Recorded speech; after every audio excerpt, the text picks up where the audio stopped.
is James Feeney. Welcome to or back to my channel. Today we're going to be talking about magical slumps, specifically how to get out of them, which is what I think we all want to do when we find ourselves in one. So these are those lower points in magic where things seem a little bit daunting and disenchanted and we are having a tough time moving forward.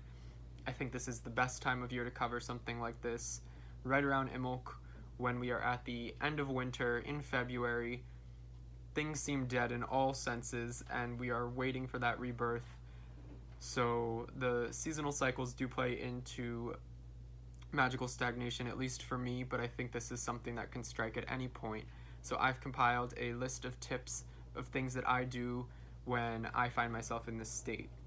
So we'll start at the beginning, and this is one that I'm going to say is for everybody.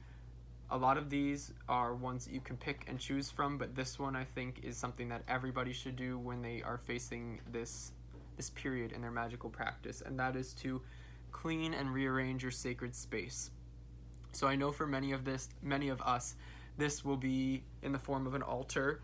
Potentially you have a room, or maybe your house is a sacred space, so whatever it may be, clean it in a physical sense. Wipe down all of the dust, clean the surfaces of everything, maybe re-oil your cauldron if you have one. Whatever cleaning entails, take off the cloth that is on a table, all of that. Take all of the materials off of the surface. Then spiritually or energetically cleanse them as well. So we physically cleaned them, hopefully, the surfaces, but then we want to erase all that's been stuck to them or has accumulated on them in the past. Potentially this is something that is invading your energetic space and is taking place and is not helping in terms of feeling stagnant, and is maybe adding some fuzz or some static to your energetic space. So we want to erase all of that. We want to feel like we have a clean blank slate to work with that is a great springboard from which the rest of these things are going to propel off of. So with Newton and his first law, we have inertia, and that is that an object at rest stays in rest unless acted upon by an outside force. And likewise, we have an object in motion will stay in motion unless acted upon by an outside force. So we want to take this inert, magical time period in space and apply an outside force to it, and that is us cleansing and moving things. So take the time to evaluate your materials. What actually has a place on your altar and should have a place on your altar? Are there some things that we need to bring in? Are there some things that we need to change out? Maybe you have a seasonal altar that reflects the time period. Make sure you're up to date with that. Add some fresh flowers and greens if that's something that you do with your altar space in terms of creating a living altar of sorts. And make sure that your altar is reflecting the magical practices that you want to be engaging in. So if that means candle magic, fill it with something that's going to work towards that. Potentially sigil magic, adding some paper and pens and things right at the ready so that when you do feel compelled to do a magical working, it's right there for you. So you want to make this a space that's extremely accessible and easy to work with, and that we feel that we can go to at any time, even if it's for just a minute or two. And that's really important. So we have that tabula rasa, as the philosopher John Locke might say, that blank slate, philosophically speaking, which I think is really important in terms of going forward through a magical slump. So next we have taking it back to the basics. Now this one may seem a bit obvious, but what I mean by this is understanding where we came from, our roots for magic. What did you think of, or what were you thinking of when you came to magic? Was there this element of enchantment and excitement about what you could gain from it and what it could bring into your life, and how everything just felt so open and new and full of potential? We want to reinvigorate that childlike excitement and whimsy that we felt when we entered magic, and I know that we all felt it to some degree, and that's part of what brought us into it and kept us here. And we don't want to let go of that, and I think that that's something that we can reinvigorate and revisit multiple times or infinitely throughout our practice, and I think that's actually a very important thing to do. Consider the fact that you are who you are now, and who entered magical practice was the past you or a past self. That person is not the same as who you are now. There have been shifts in who you are, in your knowledge base and all that knowledge that you've accumulated, your desires, and where you're at in life. You may have different needs to fulfill right now. There may be different areas that magic needs to work on. Perhaps you came to magic needing help with relationships, and that's something that drove you to enter. And now you have really great relationships, but you could use help with your career or finding or leveling up in terms of your living space. These are things that go on in our life, and nothing is the same. So who we are now is not who we were then. We need to take that into consideration and figure out what magic can do for us now, how we need to be interacting with it in a way that is aligning with the rest of our life. And when those things are in alignment and we feel as though the magic we're doing is really having an effect and is attuned to what it is that we need right now, we're going to have a better relationship with it, and it's going to feel like it jives a lot better. So take that into consideration. That in its own way is getting back to the basics. Another way of getting back to the basics could be picking up a 101 book on a topic that you've been dying to study and kind of letting a topic or an area of magic you've been potentially drawn to in the past have its time and go to the back burner. We don't need to feel as though we need to arbitrarily keep those things alive for the sake of tradition and consistency if they aren't serving us now. Tradition and consistency are really great things, but we need to make sure that what they represent is still applicable. And if they aren't, then it's time for them to reach a natural end, or at least a dormant stage, until they are needed to be drawn upon again. So that's how I would get back to the basics, or the way that I think about getting back to the basics. Next, a great way to get yourself out of that magical slump, or at least have some active part in it, is to get out into nature. Pretty much all sorts of magic and forms of magic in some way are tied to nature, or nature has its, they have their roots in nature, I should say. So this is something that I think all of us can benefit from, and what I mean by getting out into nature is simply going outside, leaving the altar as it is, no book work or regimented study or journaling, just being out in nature. I think this takes a lot of pressure off of us as practitioners, knowing that we don't have to allocate energy, time, mental reserves to anything. All we have to do is go outside and be. But I do think it's important that we do this in a way that we are entirely present, where we are devoid of distractions. So this means not bringing music and books and things that we're going to do to take our mind off of what's around us. When we are outside, we want to be present in the moment, listening to the wind, looking at the reflection in the water, hearing the crunch of our feet on a path. Even if it's winter, I think there's a lot to be had in nature. Those desolate times when the earth feels asleep have just as much to offer as those lush summer times when the birds are chirping and the ducks are swimming. Put on a coat if you have to.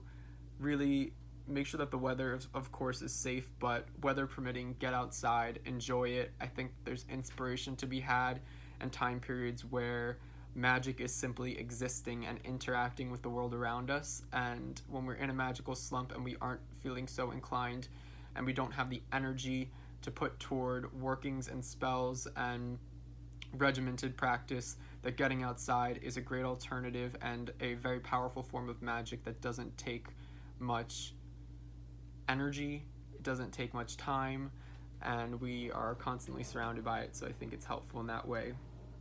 Next, I have learning a new skill, and I think that learning skills in a more mundane sense can be just as beneficial as those in magic.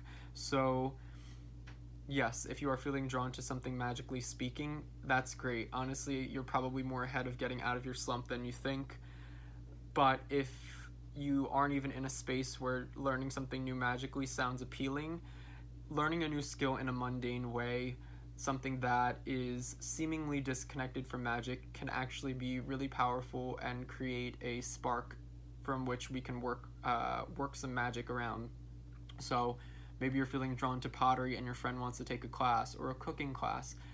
This could be taking up knitting, writing, poetry, photography, anything that feels good or right in that moment. Creating, expressing these things in some way are magic, depending on how we choose to look at them. So first, even if it is in that mundane sense where we don't make any sort of conscious magical connection. It's important to just be learning new things, activating those creative centers inside of us, and taking part in something. So learning a new skill in a mundane way, and this could be something simple like watching a YouTube video on origami. It doesn't have to be anything that is costly or resource heavy. So learn that new skill, get yourself going in some way. All of these spheres of our lives, they are not compartmentalized, they are not cut off from one another. Our relationships affect our workspace space affects our relationships, our hobbies affect our magic affects the relationships. They're all entwined. I think a lot of us like to think of our lives as these compartments that we move between that are isolated, and I suffer from this myself, and sometimes we even have a desire to keep them separate. But in actuality, they are very closely tied, and a lot of the actions and feelings and thoughts that we take from one will permeate the other spheres. So learning that new skill is going to impact the rest. By the rest, I mean our magic. So that's important. Now that we've covered that one, I think removing expectations is a key way to get out of a magical slump. When we feel like we are putting pressure on ourselves, creating that pressure, I should say, and then putting it upon ourselves, we're not really creating an environment that's conducive for getting out of anything. In fact, we're pushing ourselves down. So what we want to do is be a force of uplifting energy. So if you feel as though magic should look a certain way or be a certain way, throw that out the window. It doesn't have to look or be anything other than what you want it to be. And if you feel as though it's supposed to be a certain way, consider maybe why you feel that. Is it because a book told you that? Is it because you saw somebody else do that? Is it because that's how you were taught? So we need to let go of those bad old habits or even just old ways of thinking if we think that we are in a magical slump, and that those thought processes and things that we feel tied to are what is bringing us down. So expectations be gone. Of the same token, I have to stop comparing ourselves to others. So where expectations are a little bit self-imposed and created, comparisons come from the outside and permeate on the inside, and we kind of create these feelings. So if we're looking at other people, especially in this modern era with YouTube and Instagram and blogs and all these resources that are wonderful for knowledge and inspiration, they have their space and they can be great. And in turn, I think that they are also a great way to get out of a magical slump. But if you find that you are looking at these things and feeling inadequate, or as though your magic doesn't measure up because it doesn't look like theirs and theirs looks great, that's when we need to stop. I think maybe taking a break from these things and not looking at them so much when we're in a magical slump can be beneficial if you find that you are someone who compares often. Theodore Roosevelt once said, "Comparison is the thief of joy."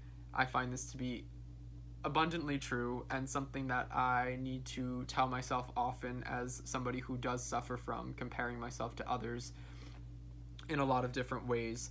So when I'm in a magical slump, sometimes I'll take a break from viewing others' magical practices, their books, their materials, how they practice, what they have to say about magic, because at the end of the day, I want this to be something that I synthesize myself, maybe based on like a core bit of knowledge, but ultimately it should be something that comes from me, out of my desire to do this, out of the things that I need magic and want magic to do for me, and that I want to interact with in a magical way. And so other people shouldn't play a part in that. That's what's important here in terms of getting rid of that comparison. Next, and the final topic or tip I have is to add some magical flair to the mundane. So I mentioned how all those spheres, sorry, my dog is jingling, how all those spheres are interconnected, our relationships, our job, our hobbies, all of that. So adding some magical flair to the mundane would be something like potentially enchanting your coffee on the way out the door. Or it could be creating a sigil and putting it in your shoe and feeling like you have this sense of mystery and excitement when you are out at the store because you have a sigil in your shoe and magic is coursing through you. This can be anything, but all of the actions that we take can have a magical component to them. This could be taking a few minutes to close your eyes and feeling like you're communing with a deity on the train. This could be feeling as though you are drawing from and siphoning energy from a synergistic friend experience with your friends when you're out to drinks. All of that applies. So really having that mindset where we can find magic in all experience is a great way of getting out of a magical slump, because there's no pressure, but at the same time we're incorporating something that we know and love and want into all of our experiences. And this can give us this way of looking at things that is conducive for further magical workings and building upon our current magical circumstances that are maybe not in the best form, because we're in a magical slump. So those are my tips on how I get out of a magical slump and potentially how you might get out of one yourself. If you liked this, please like and subscribe, and also in the comments I'd love to know about your magical slumps, some tips that you have for getting out of them, so that others can use the comment section for a resource. I hope you're all doing well. Until next time, bye.